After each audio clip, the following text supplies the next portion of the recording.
Hello, viewers. Welcome back to another episode of AKC Capital's financial broadcast series. Joining us once again is AKC Capital's founder and director, Mr. Aditya K. Chopra.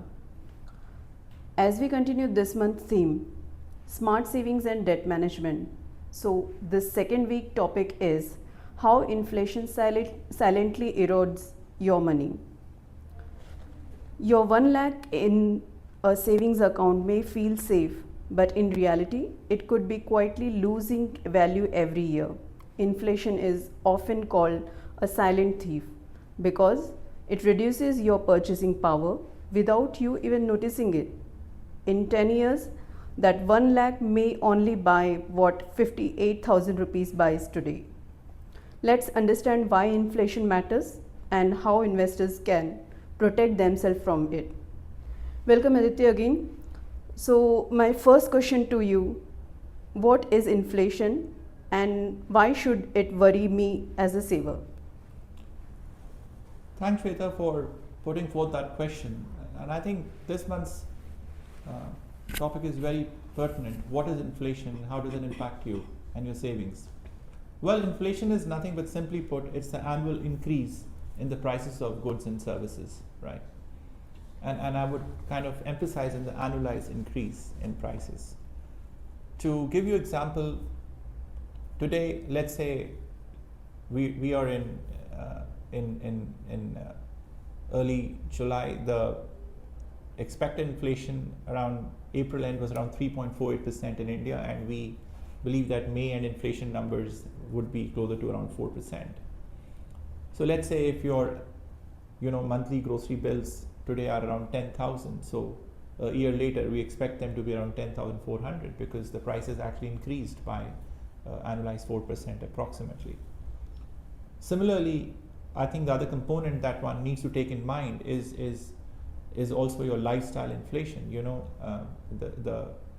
may be earning 100 rupees today, but if your kind of inflation is much higher, then typically the money that you're earning on your savings should be higher than the inflation rate in the long run. And lifestyle inflation also adds into your overall cost structure over the longer term. A very basic example one could look at it is that if you had money parked in your savings account, and let's say for the sake of ease, it's earning you 3.5%, and let's say long-term inflation is 5.5%, then your real rate of return is actually negative 2%, and that is impacting the purchasing power of the money that you have today. Basically, it's eroding your purchasing capacity over time. So it's very important that there is a clear balance in your rate of return which your assets are earning, and generally these should be the overall annualized rate of return on your investments should be higher than the annualized inflation, so that your real rate of return is positive over time.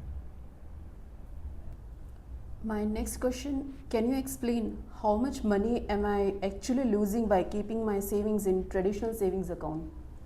Well, I think that's a good question, and the best example I can think of is a savings account. So say an individual were to put 1 lakh rupees in a savings account earning around 3.5% annually. So over a 10-year period, this would approximately grow to 1.41 lakhs.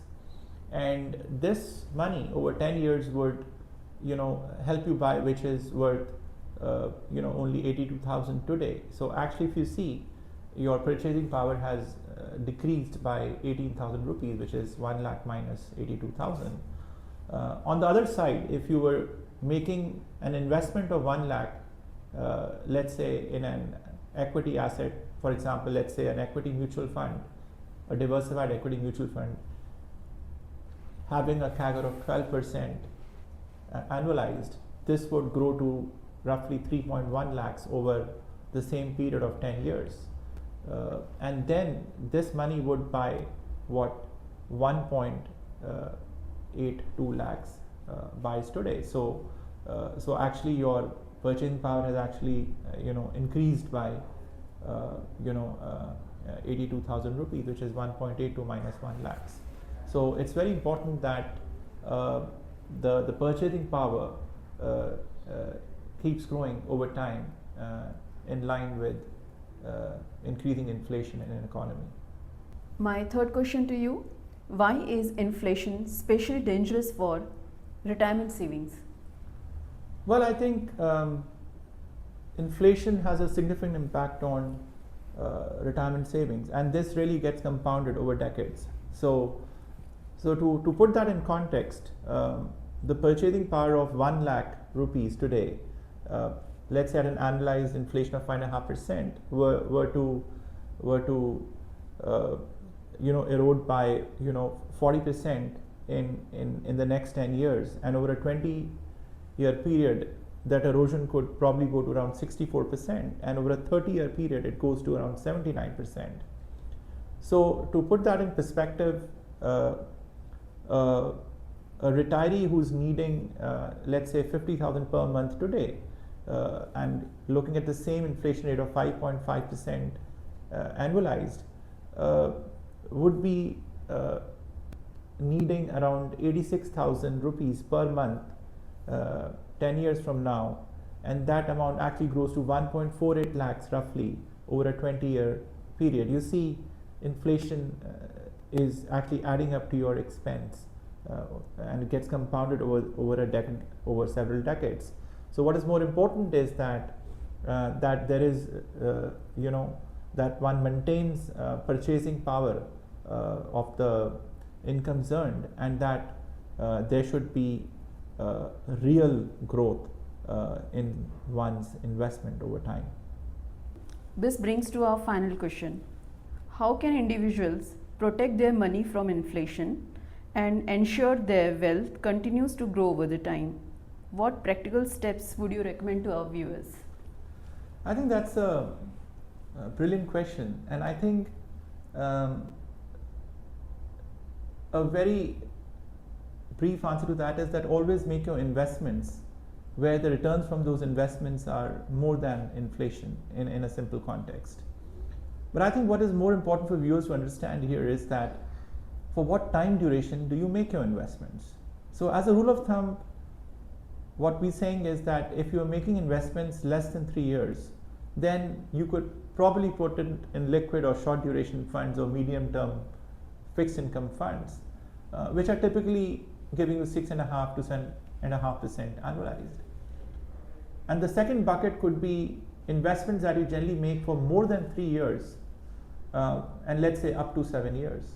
That would be the second bucket, and that is where you could actually look at hybrid funds or related categories, as part of a rural asset allocation, and this category probably would give you 9 to 11%. And investments generally which you're making more than 7 years could go in long only equity assets, and that is where you are typically earning 12 to 15% annualized over the long term. So the bottom line is that you need to bucket your investments in line with the time horizon, and in the end, never put your long-term assets into savings, because that's really going to erode the purchasing power. End of the day, your investments, keeping in mind the inflation, the net real return should be positive, because that's ultimately leading to the compounding and growth in your portfolio.